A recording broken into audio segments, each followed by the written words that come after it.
La FIFA a publié le 19 janvier 2026 son premier classement mondial masculin de l'année, fortement influencé par les performances enregistrées lors de la Coupe d'Afrique des Nations 2025.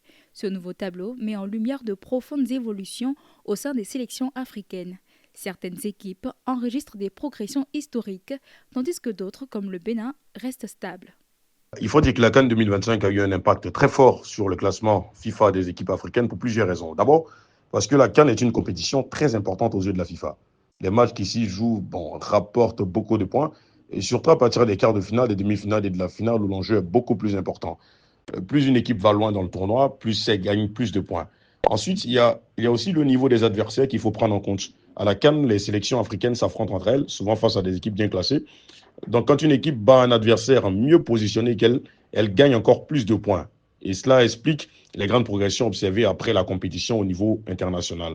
Dans ce classement, le Bénin conserve la 92e place mondiale et occupe le 20e rang africain. Les Guépards n'enregistrent ni gain ni recul, une situation qui traduit un impact limité des dernières rencontres sur leur capital de points. Cette stabilité contraste avec la forte dynamique observée chez plusieurs nations du continent après la CAN.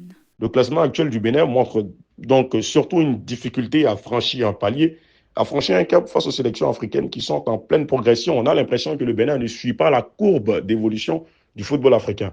En résumé, même si le Bénin évite une chute, à mon sens, brutale, cette situation rappelle surtout l'importance de mieux exploiter les prochaines compétitions et surtout faire fière allure pour gagner des points, mais aussi rester compétitif dans un football, surtout dans un football, et ça j'insiste, dans un football africain en constante et en perpétuelle évolution.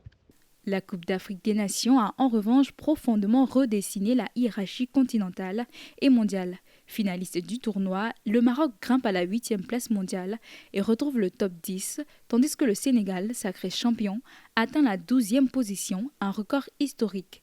Le Nigeria, le Cameroun, l'Algérie, l'Égypte et la Côte d'Ivoire progressent également. Au sommet du classement mondial, l'Espagne conserve la première place devant l'Argentine et la France. Dans ce contexte de forte mobilité, la stabilité du Bénin souligne les défis à relever pour s'inscrire durablement dans la dynamique ascendante du football africain.